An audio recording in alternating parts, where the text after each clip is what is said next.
everyone, welcome back or welcome to AP Environmental Science. Today we're going to be going over the first topic in Unit 4. Again, this entire unit is all about biodiversity, which is how our ecosystems around the world contain different types of organisms depending on the environmental conditions of those areas. All right. So, what is biological diversity? Biological diversity is the variety of life forms present in a particular ecosystem, and it's expressed as the number of different species present in an area. Now, I want to make sure that we go over a few things here. A few important key terms that you will need to know to kind of understand this unit a little bit better. So, we have to differentiate between a population and a species. A population is a group of individuals of the same species living in the same area or interbreeding and sharing genetic information. Now, what that means in difference to a species, because a species are all individuals that are capable of interbreeding, producing viable offspring. So, what's the difference between these two is simply that you can have populations of the same species living in different parts of the world. For example, we can have the same species of deer living in New Jersey, as well as in Pennsylvania, as well as in New York. They're all the same species, but they're made up of subpopulations. Or we can have the same species of deer just living in New Jersey, but we're going to have the same species of deer in New Brunswick, and then, a species of deer maybe down by the beach in Long.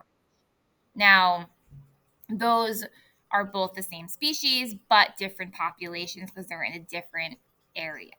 Okay, a different area.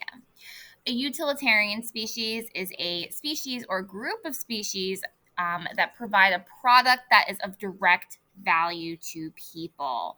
A very great example of this is bees. Bees make honey, and it's a quite I don't know what the word I'm looking for is, but it's a profitable product that a lot of people around the world use. Okay, it's of a direct value to people. And a public service species means that nature and its diversity provides some service to people. Okay, and this really can be any species, both animal and plant, that is considered beautiful or aesthetic, and it provides just some kind of service to the public. Okay. All right. So, why do people value biodiversity? There are so many reasons for this. I'm getting down to a very basic level. There are four main reasons. When we look at these different species, we have a honeybee, we have polar bears, we have an ant, we have a tree frog, and we have a piping plover. All five of these species are important in their respective environments. They all have something they contribute. They all have their own ecological niche. They all have their own role in maintaining stability. However, there are a variety of reasons why people value biodiversity. There's moral reasons, the belief that species have the right to exist independent of their value to people. Honeybees, I said earlier, they're a utilitarian species. They provide a direct product to people. That doesn't mean that other species that do not provide a direct product to people are not as valuable or don't have a right to exist just because they don't offer a product to humans. So morality, every single species that has ever graced this earth deserves the right to live. There's also theological reasons. A lot of religions, especially religions that are more polytheistic, where there's multiple gods, or, the religions or belief systems of the Native Americans that lived here or, still live here, they have a high value on nature and its diversity. And there are often a lot of religions that will kind of have a worshiping to other kinds of plants and animals. So definitely theological, which is religious reasons. There's also ecological reasons as well, that species have roles in their ecosystem that are important to maintaining that ecosystem, such as a keystone species. As well as aesthetic reasons as well. So certain species are just cute and pretty.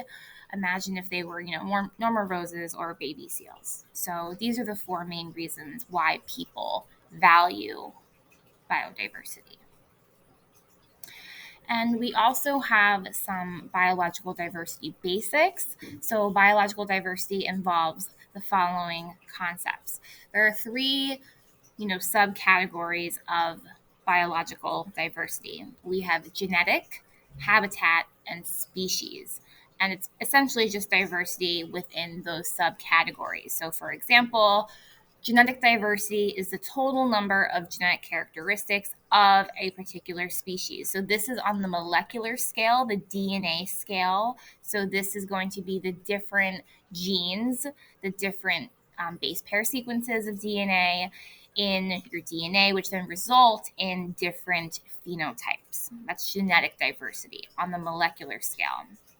Habitat diversity is the different kinds of habitats in a given area. So remember, a habitat is really anywhere where an organism lives. So in New Jersey, we have a variety of different kinds of habitats. We have swamplands. We do have a lot of marshes down in South Jersey. We have forests, we have beaches, we have estuaries. Those are all different kinds of habitats. So New Jersey actually has a really high habitat diversity, prior to all of this construction and development.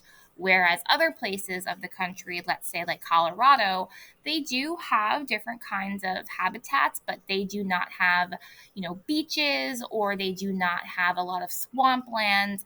And remember from our Unit 1 that habitats are influenced and biomes are influenced by, temperature, precipitation, which is going to be, again, influenced by just your geographical location on the planet. And species diversity, which also has three qualities. Species diversity is the different number of species living in an area. That is more specifically the species richness, so the total number of different species, which tends to decline away from the equator as you go to the North and South Pole, towards the Arctic in the north and Antarctica in the south. We have a fewer number of different species because they just do not have the adaptations to live in such cold climates. Whereas when we're close to the equator, our biodiversity and our species richness is very high, a lot of different species living there. Species evenness is the relative abundance of species, so how many species are living in an area versus in another. And species dominance is the most abundant species in a given area. Okay. Those are just a few more tidbits that you guys can read on your own. And all of this stuff right here, we no longer have to do this as a part of the AP exam. You used to have to, but we no longer have to. Have to calculate species richness anymore. This is not math that you will need to do. So we are just going to skip it. So in your note packet, you can go ahead and cross this out. We no longer need it for AP Environmental Science. Okay, so the last few things is, why do we care about species diversity? Again, having a diverse population on a genetic level as well will allow for greater survival of individuals if there are random chance events that can disrupt an ecosystem. So this goes into evolutionary concepts like bottleneck effects.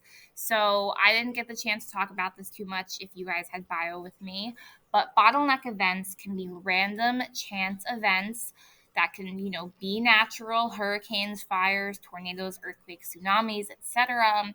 They're anything that can disrupt a population. So when you have these bottleneck events like a massive hurricane, it's going to result in a great loss of genetic diversity.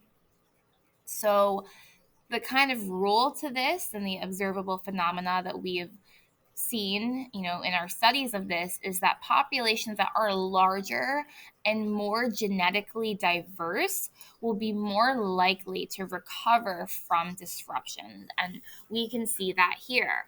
If we look in this bottle, the original population is made up of blue beads, white beads, and yellow beads. And this is kind of why it's called a bottleneck event, where like only a few individuals will pass through the bottleneck.